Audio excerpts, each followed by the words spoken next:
So now we're happy to open it up to questions. In addition to those of us up here at front, UMPI's interim provost and vice president for academic affairs, Dr. Ray Rice, is here, and he can answer much more detailed questions if anybody would like to know exactly how this is going to work in the classroom starting next fall. Thank you so much for coming. We greatly appreciate it. I have a couple questions.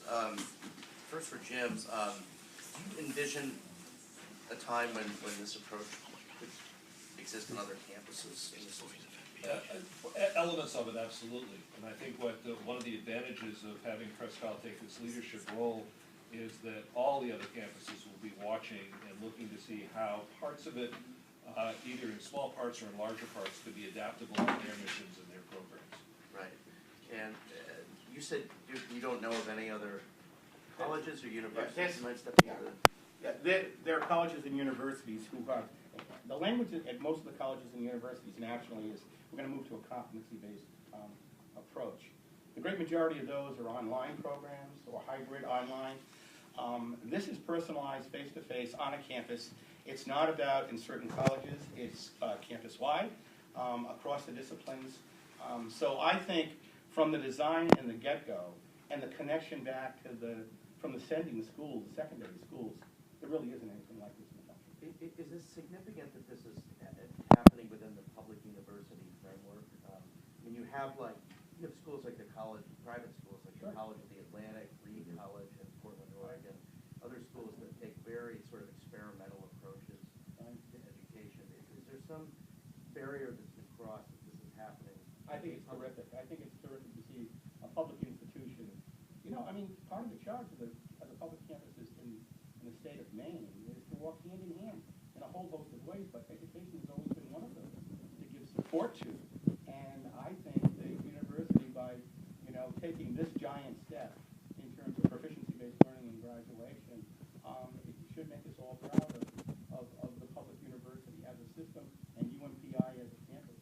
And I do think it's unusual to see some of the public institutions be that innovative and creative, as you said. I have one more question, but I'll defer. One more question, and maybe that's for Regent Ray. Yeah. What I wondered was,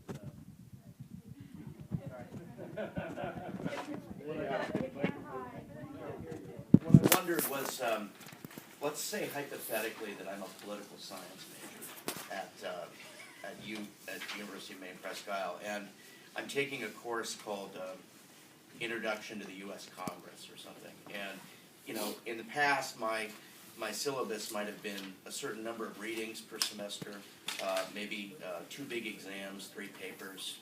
And I'm just wondering, in a proficiency-based approach, how that semester's worth or year's worth of work might look different.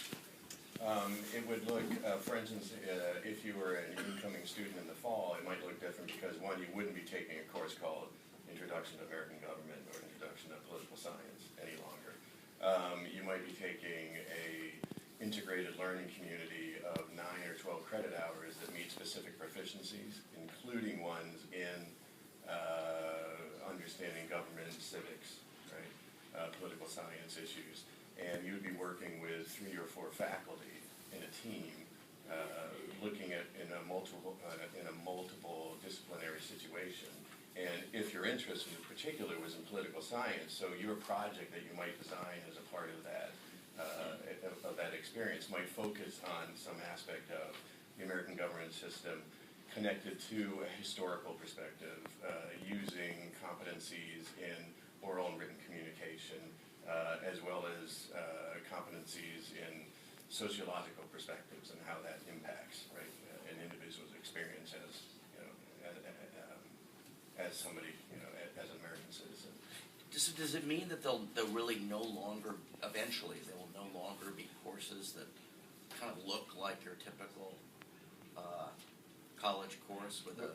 That's my goal, to be individual. And it wasn't my goal at first when my president was talking to me about this. I was trying to wrap my head around it as are a lot of the faculty right now. These are conversations we have ongoing. But I mean, if you look at what an incoming student takes, you take college composition, you take introduction to psychology, you take maybe US History 1, and you take Math 117, college algebra, or something like that. Doesn't always look like the most exciting lineup of courses for incoming students, but if you're in an integrated learning community in which you're fulfilling proficiencies in these learning objectives and demonstrating those in your portfolio of learning that you develop over your career, which then you show to employers, this shows how I've mastered my written communication skills, my oral communication skills, my knowledge of ethics, my knowledge of causal relationships and historical, experience. Through these projects that I've designed based upon my point of interest with these faculty who serve as expert guides through these fields, much more powerful experience than Ray Rice being told, true story, I had to memorize the first 100 lines of the Canterbury Tales. Why? I don't know. I'm an English professor and that's never served me, 25 years later. So that was something I wanted to participate in along with the faculty to really create a transformative experience from the ground up. And as Duke mentioned, a lot of the universities are employing competency-based methods, are looking at people returning to school completing degrees. We wanted to design something from the general education curriculum upwards, from that very first day, a student, a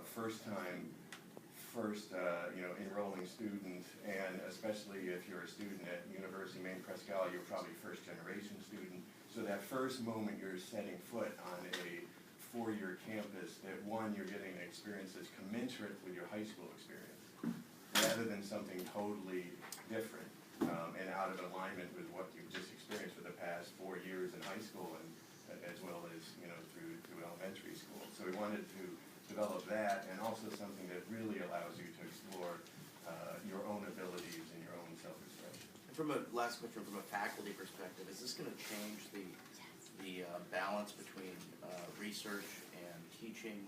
And you have lots of faculty who try to get on a tenure track, and they have to do a certain amount of research, and that's always a balance. How is this going to impact that? I think it actually augments the connection between the two, because education is research, and we want our students to be doing research from the first day they're on campus, rather than getting quantifiable information and then applying it at some point, in their senior year in a research project, which is what I did. I got a perfectly fine undergraduate degree, and it led to a one-semester research project that they stamped it and said you have honors. We want that honors experience to be something that starts day one and concludes whenever it is you leave our campus. Thank you. Commissioner? Oh, your name and title, sorry. Oh, I'm Ray Rice. I'm professor of English. I'm interim provost and vice president of academic affairs. Thank you. I think the commissioner wanted to say something. Yeah. I'm back a couple of questions ago, but I wanted to be sure that I emphasize, and this is from a selfish perspective, I guess, it's important as we look at proficiency-based at post-secondary level that we're very excited about the teacher preparation programs that you have at University of Presque, serving those teacher preparation programs in a way that will make them fully prepared for the work they're going to face when they go back into proficiency-based K-12 system. So I just want to be sure we don't lose, from my perspective, the importance of that whole process. No?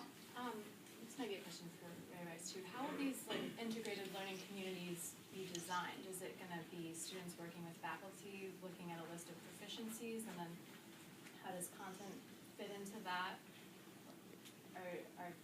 Are certain students going to be able to kind of take the same track as other students, or is every student going to have a really different way that they move through the proficiencies? Yeah, that's a great question. Right now, I'm working with faculty who are looking at, we have 29 proficiencies in general education, for instance.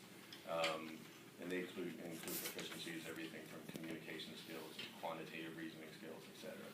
So those faculty are from diverse disciplines. So they're working together, saying which proficiencies do I feel confident in delivering in a situation, and then breaking into groups of 2, 3, even 4 faculty, figuring out how they can put together those proficiencies, deliver a theme in an integrated setting to 15 students, say. And then the second part of that is exactly what you explained, because the students will see from day one instead of here's your distribution list of your social science courses, your history courses, your 2 college comp courses, blah, blah, blah, what they'll see is here's the list of proficiencies that you will attain within 4 years in the general education curriculum. And so those students working with their advisors and their professional advisors will know what those proficiencies are from day one. And when they're in that learning community, they'll be working with those faculty. So early on in their experience, somebody might say, hey, I think I can demonstrate proficiency in this creative skill, in this creative area, because I have this background. And then they can add that to the integrated learning community they're in, to their list of proficiencies that they're addressing, and therefore come out of that community with additional, through their own choice of proficiencies, with an additional proficiency that those faculty didn't even imagine that might be addressed originally. So it's something that really allows for a collaborative situation between faculty and students that develops over the course of the semester that they're in that learning community.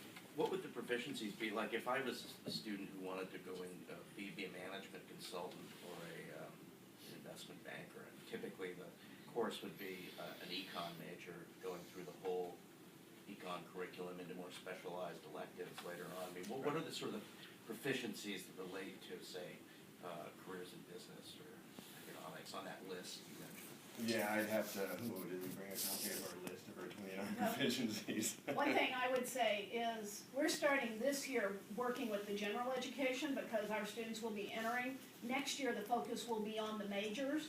I see. And so business will be working on developing their competencies this year and figuring out how to roll them out next year. I see, so you're gonna ask each major to Exactly. develop lists. Yes. And And a phase lot that of- in over there. A lot of our majors already have those because they have external accreditors who require students to be proficient in certain areas. And those proficiencies in the gen ed are linked to each one of those majors you mentioned. So for instance, right now, business is identifying how their proficiencies will link with the 5 essential learning outcomes that list all those proficiencies. Any other questions? No? Will students have to check off all a certain set of proficiencies in order to like graduate or move on to the next year, or will they be picking and choosing like say 10 proficiencies that they have to pick from this group of 29 a certain number or something like that, or will it be like everybody graduating from this program will have demonstrated all these proficiencies by the time they get their diploma? Right, everyone graduating from UMPI will have demonstrated all 29, but you will have choice working with your advisor as to how to tackle them and how many. There might be some proficiencies that a student will feel, I can knock off 6, 7 that very first semester because I feel really confident in them, coming from, Bucksport High School or what have you. But maybe the next semester, there's only 2 I want to focus on because I feel less confident with those and need more interaction and more support. And the students that will be the cohort that you're starting this with next year, they are going to go through this their whole Correct. career. Okay. In a phasing process similar to a lot of the high schools in the state.